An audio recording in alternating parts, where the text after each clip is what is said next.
కాళేశ్వరం ప్రాజెక్టులో జరిగిన అవకతవకలపై విచారణ కొనసాగిస్తున్న కమిషన్ దూకుడు పెంచింది. ప్రాజెక్టు నిర్మాణ కీలక నిర్ణయాలతో ప్రమేయం ఉన్న ప్రజాప్రతినిధులకు నోటీసులు ఇచ్చేందుకు సిద్ధమవుతోంది. ఇందుకోసం ఇవాళ నిపుణుల కమిటీతో భేటీ కానున్నారు Kaleshwaram commission chief justice Chandra Ghose. అలాగే నిన్నటి వరకు అందుబాటులో లేని కొందరు అధికారులు కూడా కమిషన్ ఎదుట హాజరు కానున్నారని సమాచారం.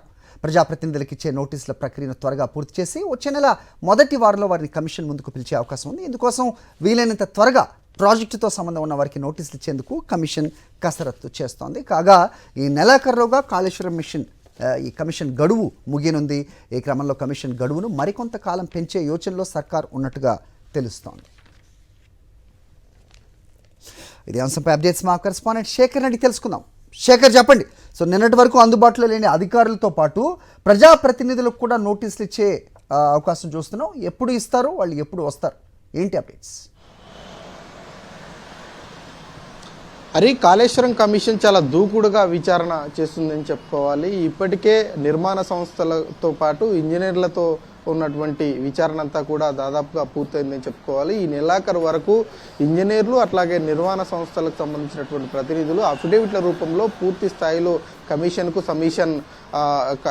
అఫిడవిట్ రూపంలో కమిషన్కు సమాచారాన్ని సమాధానాన్ని అంతా కూడా ఫిల్ చేయాల్సి ఉంటుంది. ఇక ఆలోపు మిగిలినటువంటి అధికారులు, అందుబాటులో లేనటువంటి అధికారులందరినీ కూడా విచారణ చేయనున్నారు. ఇక ఈరోజు రేపు 2 రోజుల పాటు కమిషన్ ఏర్పడగానే మొదటి 2 వారాల్లో ప్రత్యేకమైనటువంటి కొన్ని కమిటీలు వేసింది. ముఖ్యంగా నోడల్కి సంబంధించినటువంటి టీమును సెక్రటరీ ప్రశాంతి పాటిల్ ఆధ్వర్యంలో ఒక టీమును ఏర్పాటు చేసింది.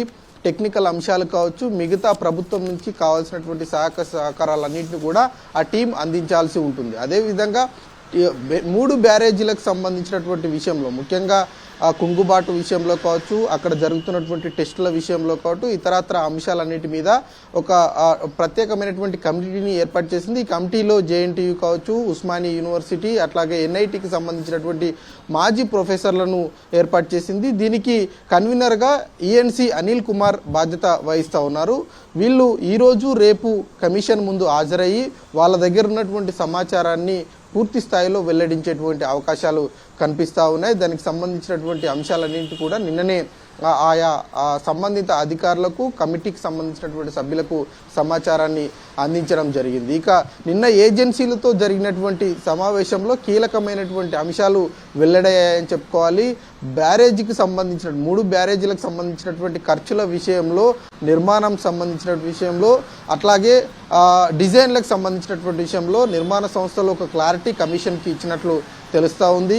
ఎవరి ఆధ్వర్యంలో జరిగింది, ఎవరు చేశారు, డిజైన్లు ఏమైనా మార్పులు చేర్పులు చేశారా, ఇట్లాంటి అన్ని అంశాల మీద సమాధానం ఇచ్చినట్లు కమిషన్ చీఫ్ జస్టిస్ చంద్రఘోష్ ఇష్టాఘోష్లో నిన్న చెప్పినటువంటి పరిస్థితులు ఉన్నాయని చెప్పుకోవాలి. అదేవిధంగా ఈ నెలాఖరు లోపు ఇంజనీర్లకు సంబంధించి, కమిటీలకు సంబంధించి, నిర్మాణ సంస్థలకు సంబంధించినటువంటి విషయాలన్నీ కూడా పూర్తి స్థాయిలో కమిషన్ ముందుకు వచ్చిన తర్వాత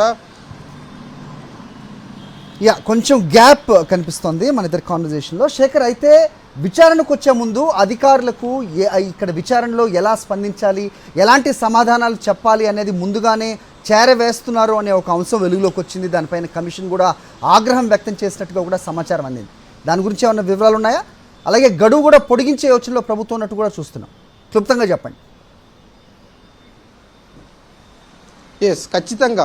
ఎందుకంటే కమిషన్ ముందు వచ్చిన తర్వాత వాళ్ళకు నచ్చినటువంటి సమాధానాలు కాకుండా కమిషన్ అడిగినటువంటి ప్రశ్నలకు మాత్రమే లిఖితపూర్వకంగా, ముఖ్యంగా అఫిడవిట్ రూపంలో ఇవ్వాల్సిందిగా ముందస్తుగానే సమాచారం ఇస్తూ ఉన్నారు. దీని మీద కొంతమంది సీనియర్ ఇంజనీర్లు టెలికాన్ఫరెన్స్ పెట్టుకొని కేవలం ఈ రకమైనటువంటి సమాధానాలు ఇవ్వాలి అన్నటువంటి విషయాన్ని చర్చించుకున్నటువంటి సందర్భంలో భాగంగా ఆ విషయం కూడా కమిషన్ దృష్టికి రావడము, దాని మీద కమిషన్ సీరియస్ అయినటువంటి పరిస్థితులు ఉన్నాయని చెప్పుకోవాలి. అదేవిధంగా కమిషన్ గడువు ఈ నెలాఖరులోగా ముగుస్తున్నటువంటి నేపథ్యంలో దానిని మరికొంత పొడిగించేటువంటి అవకాశాలు ఉన్నాయి. ఎందుకంటే మరికొంతమంది అధికారులను విచారణ చేయాల్సి ఉంటుంది. అదేవిధంగా ప్రజాప్రతినిధులను ముఖ్యంగా పిలుస్తారు అన్నటువంటి చర్చ ఉన్నటువంటి నేపథ్యంలో వాళ్ళను కూడా పిలుస్తాము, కానీ కొంత టైం పట్టేటువంటి అవకాశం ఉంది అన్నట్లుగా జస్టిస్ చంద్రఘోష్ చెప్తున్నటువంటి నేపథ్యంలో కమిషన్ గడువు కూడా ఒక నెల రోజుల పాటు పొడిగించేటువంటి అవకాశాలు అయితే కనిపిస్తూ ఉన్నాయి. దానికి సంబంధించినటువంటి ఉత్తర్వులు ఈ 2-3 రోజుల్లోనే వచ్చేటువంటి అవకాశాలు అయితే కనిపిస్తూ ఉన్నాయి. హరి, ఓవరాల్గా చూసుకుంటే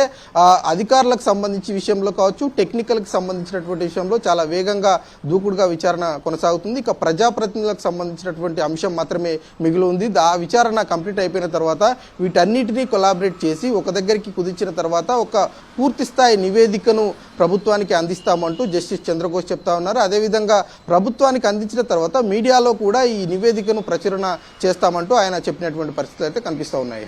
right Shekhar, thanks for inputs.